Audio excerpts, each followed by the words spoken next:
Hi everyone, I hope everyone's doing well. I'm back with yet another video that can help teachers with their online teaching. I look a little snazzy today because it's a holiday in my area. So I got a little dressed up this morning and it's nice and sunny, so I'm feeling really nice today. So I thought I'd share some more wisdom as far as materials are concerned. So I had some texts from teachers that were asking me about online materials and how do I get started. Now when I started these videos, I kind of started with the first steps, where to apply, how do you apply, how can you allocate your time, equipment. So today I'm going to talk a little bit about the materials or the curriculum that you can use when you're an online teacher. Now, depending on the country you live in, there will be either a lot of material accessible to you or little material accessible to you. And then there are two other categories. I customize my material. Do I customize my material or do I just use some curriculums that are on the market? So I'm going to actually give you a little glimpse, a little preview to what I use. And I don't use just one kind of curriculum because depending on the student, I kind of use what I believe they need. And sometimes parents flat out say, you know what, I only want you to do writing with my child, or I want him or her to extend on their speaking skills so they can be good presenters in the future. Other people want a little bit of everything. They want reading comprehension, a little bit of listening, a little bit of speaking. Now, depending on your niche, I guess it really depends on what you want to offer, but I try to cater to the communication portion first, meaning speaking and writing. Okay, so in my opinion, I mean, those are the most important out of all of them. They need elements from everywhere else anyway. They need vocabulary, you need grammar to be able to compose an essay or speak properly. So, I mean, you need everything else anyway, and you do a little bit of everything else anyway. But those are the two that I focus on. So let's say that you have lower level students, okay? And the parent comes to you and the scenario is that the parent says, I only want my child to feel comfortable with the language and be able to speak, okay? And in order for it to speak, of course, it needs some other elements such as grammar and whatnot, okay? So what would I do in that given situation? All right, so let me just show you what I would do ultimately with a child like that, all right? So this is actually a program that I purchased, okay? And there's a monthly fee to it. It's called Learnaling. I do not create this material, nor am I claiming to create this material, just, for copyright purposes. I'm just stating that. So I'm going to, you could have a little glimpse at the material that Learnaling creates for lower level kids. And we're talking about children from 5 to 12, okay? And this is just a random trial class for level 3, which means level 3 means that the child has a good level of reading and speaking skills, ages 5 to 12, okay? All right, so this is just some material that they create. You've got your little song there. This actually gets a little bit bigger. Let me just enlarge it a little bit better for you so that you can see it, right? And at the bottom here, they give you a note that you can sing this like you would Farah Jacques. These are my pants, and my shoes, because above all, I also have a good voice. So this is something that you can work with. They have the words, right? The child has to draw a line. If you're using Zoom, you can do this really easily. The child draws a line from a hat to the object. At the top right here, you'll see a little pen. You can press that, choose a color, and help out your student if they're having difficulty. Press the delete button, and then off it goes, okay? So this is some material that you can use. The material, the Learnaling material, will probably last you about 30 minutes.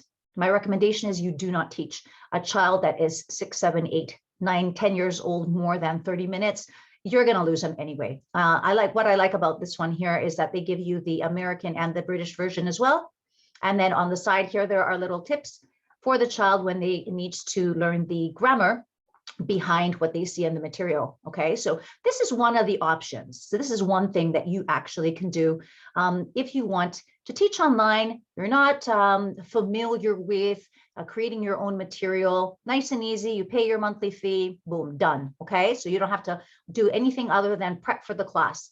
Another little thing I like to do with my younger students to keep them occupied, like keep them engaged and interactive, is I create these little reward slides. I'll put it in preview so you can see it. It's just a Google slide.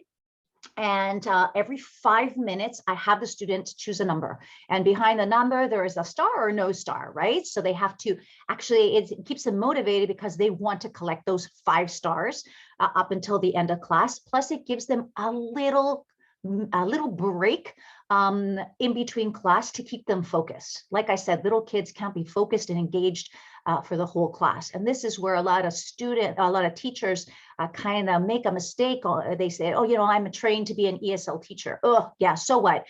You might be trained to be an ESL teacher, but teaching online is different. Why? Because you're not physically there to keep your child on track, right? Keep the student on track. So you got to keep them motivated and engaged throughout the whole class without them either dozing off on you, looking at some other device or doing something else like drawing or whatever, or taking off and going to the bathroom. So much stuff that they do if you don't keep them engaged. So the child has to choose a number. Let's say they chose 2.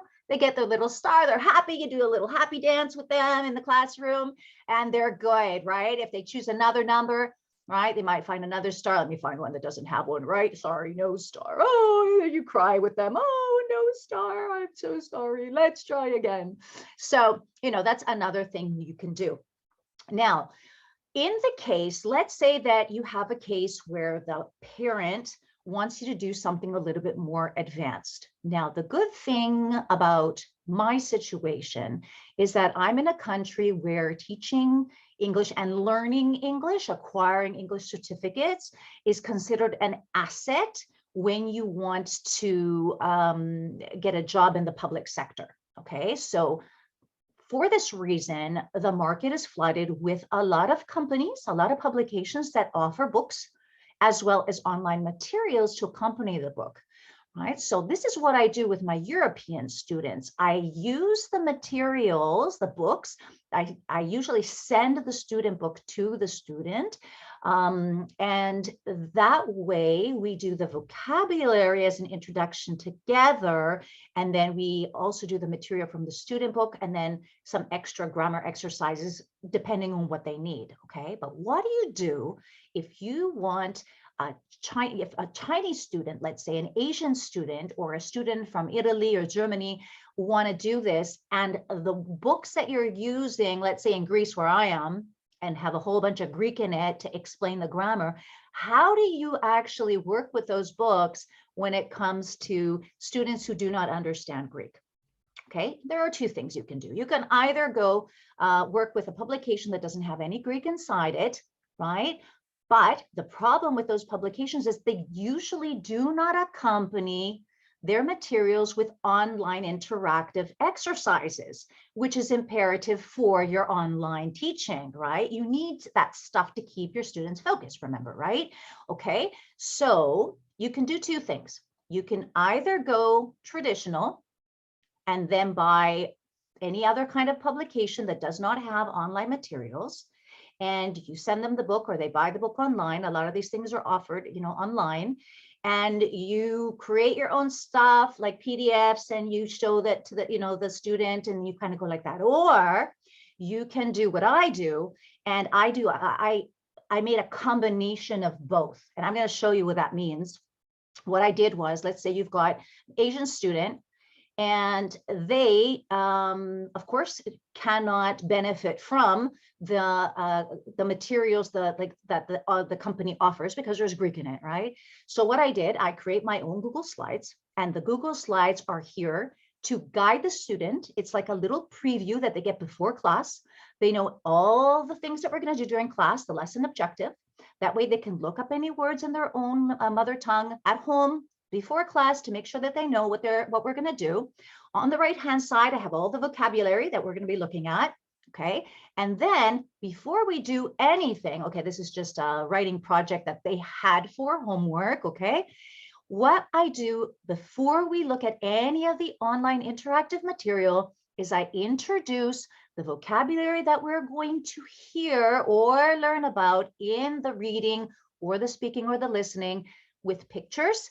And I have the student create sentences with those pictures or talk about the pictures so that they can understand, comprehend all the vocabulary that they are going to encounter in the text. Okay.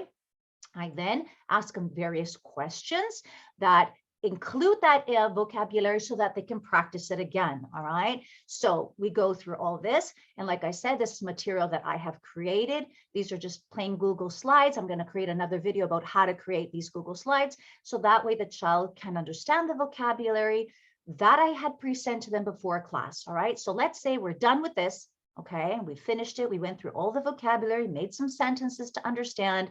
Then what we're going to do is we're going to go to the actual text. Okay, and this is the interactive material that comes with the book. Okay, remember, this is a book that the child has already been sent before classes start. All right, so that they can read it, have a look at it before they start class. All right, so after we finish the vocabulary and all of the sentences, creating sentences and understanding the material, which lasts about 15 minutes, then they watch a little video. Lesson 19. And this little video, Souvenirs from Morocco. All right, I'm not going to show you the whole video, just a little bit of it. Daniel and Vicky are reading a postcard they've received from their uncle, who has moved to Morocco for work. All right, so they have the little video. Underneath, you've got the subtitles in English so that they can follow.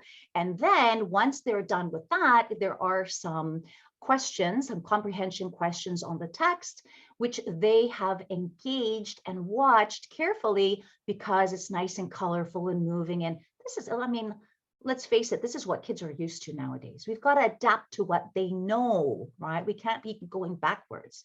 Okay, so they do that. They listen, they answer the comprehension questions. Then there's a little bit more speaking about what they liked or disliked. And then we started incorporating the grammar from each lesson into the answers by using more speaking extension exercises. There might be a writing project, which I asked them to prepare for next time. And then that's done. Okay, so that was just a little sample of the second situation. So the first situation, like I said, is you get a ready-made curriculum, you use that, all you do is prep for it and use that during class. The second one is make a combination of whatever materials you have, right? And that books that you might be using to teach local children that you might be teaching in your own country. And then you kind of create parallel material so that they can comprehend the vocabulary and understand it, because you cannot use that, you know, dual bilingual companion of words that is in Greek, let's say for me, with children in Asia or Italy or Germany or wherever else I might be teaching. Right? Okay, then there's a third option. The third option is where you create something entirely on your own. Okay, and I'm going to show you something that I created. And this was for a writing class. Okay, so this was a customized class for a student that wanted to enhance their writing skills.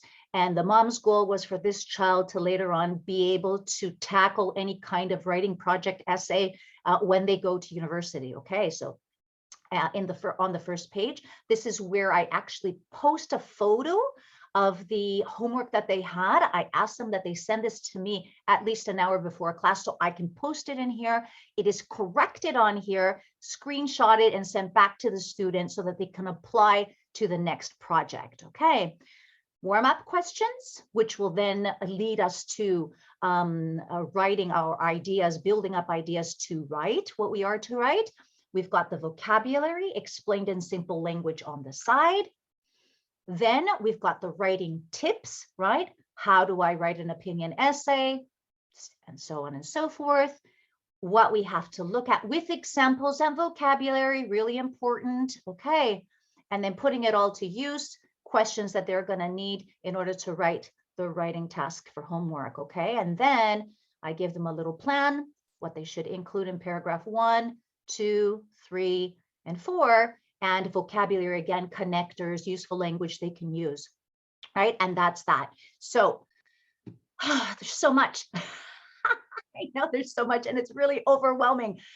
So there's a variety of things. And of course, these are not just the only options. There are a lot of online platforms that offer ready-made material. But there are two things you can do. You can either, use the ready-made material, which is for everybody, right? Like just general knowledge, or you can customize by creating Google Slides or creating Google Slides in combination with some other online materials or online games, which include grammar, vocabulary. You've got to make your classes fun. And this does not sound nice sometimes to parents. They think, oh, I don't want a class that's fun. I want my kid to learn.